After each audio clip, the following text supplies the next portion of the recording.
Have you ever spent 27 years of your life in prison before? And in particular, spent that 27 years in prison because you were defending the cause of a people's right to freedom, to equality, for justice, for education and other basic needs? Has that ever happened to you?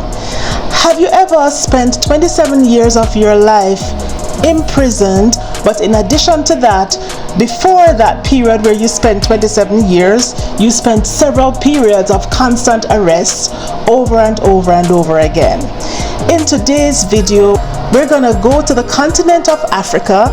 In fact, I'm gonna take you to a place, the first country in the continent of Africa that I had the privilege to visit, which is South Africa, a very beautiful country. Stay tuned, I'll be right back.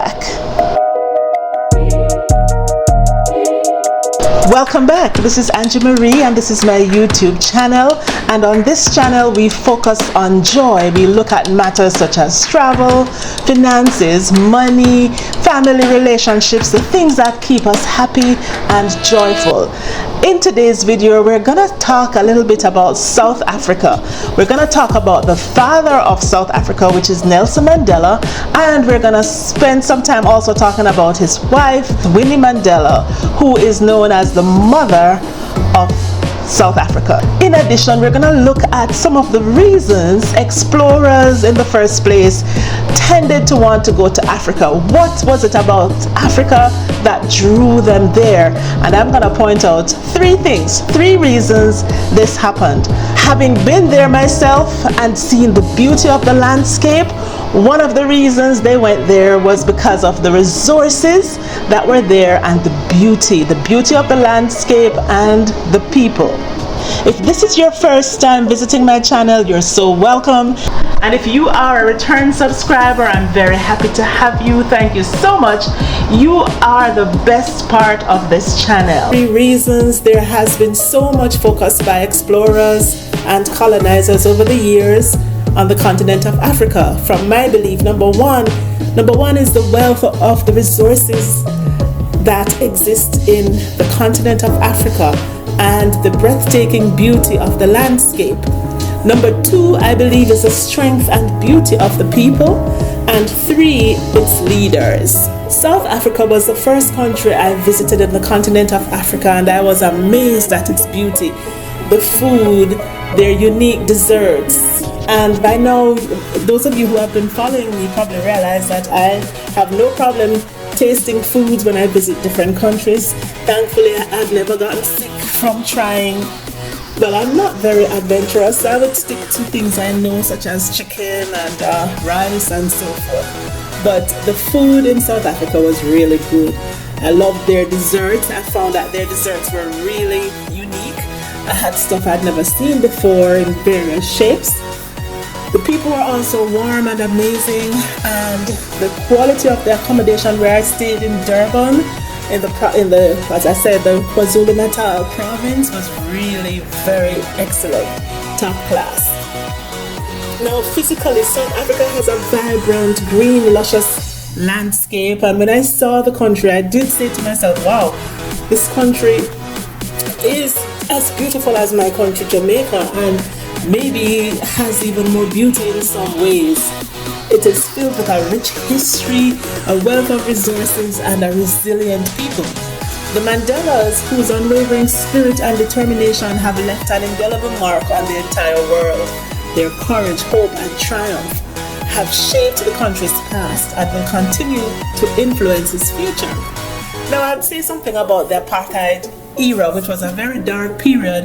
It was a system of racial segregation that gripped the country for decades, and it took the resilience and the willingness of a leader to die if needs be to effect change in that horrible system, a system that promulgated the struggles of its black majority, oppressing them and denying them of basic rights to resources, to education and other needs. Mandela was willing to stand up by all means for justice and equality, paving the way for change. There were several occasions where he was arrested and put in prison, but at the end he spent 27 years from the time he was 44 years old until he was 71. And to me, that period from 44 to around 70 is a peak productive period of a person's life. However, even in spite of that, he achieved a lot as a youth. While he was imprisoned, he held significant influence and success at his cause. And I would say that while he was in prison, his wife, Winnie Mandela, continued the cause of fighting for justice. At the age of 75 for 5 years until he was 80, Nelson Mandela, or Icon of Freedom, led the country as South Africa's first black president. That was after his release from a long period in prison. He passed on at the age of 95 years in 2013. 5 years after his passing, Winnie Mandela also passed on in 2018. She was 81 years old at that time and had published several books, including one titled Part of My Soul Went With Him. She was banned in her own country. To me, these two certainly fought for the freedom of their people. May their beautiful souls rest in peace. Say a little bit more about South Africa. Pretoria is the administrative capital of the country. Now, when I went to South Africa, I stayed in Durban, KwaZulu-Natal, and I went there as part of a delegation for an international conference representing my country, Jamaica, at a consumer affairs conference that had people coming from all over the world, and we were shown quite a bit about the culture. I got to do some shopping. I can't forget in Durban, the area I stayed had cobblestone pavement on the roads. I mean, that was just something I'd never seen before. A really beautiful, clean place. We were supposed to go on a tour of Cape Town and Johannesburg. Cape Town, well, Pretoria is the administrative capital. I didn't get to see it. Cape Town is the seat of parliament. I didn't get to go there because we were supposed to do a tour, but there were some riots. You know, South Africa is known for xenophobia. There had been quite a bit of instability and riots for a while. So it was felt by the organizers of our group that it was not safe for us as visitors to go. So I didn't get to see Cape Town or Pretoria. Cape Town is the seat of parliament. Pretoria is the administrative capital. Bloemfontein, another city, has traditionally been regarded as the judicial capital. Now, a few years after I had gone to South Africa, my first daughter, who is interested in medicine now, she graduated from medical school in the US, but she went to South Africa on a school trip, and she was so fascinated with it. She said, Mom, she said she wanted to go to medical school there. And around that time, they had finally opened up the medical school system to black students, and she wanted to go there. Well, we advised her that even though it's a beautiful place and I understand her desire, based on safety, it's probably not a good idea for her to have gone there. So she decided to study in the US instead, do her medicine there. My big sister also went to South Africa and visited all of these towns that I didn't get to see.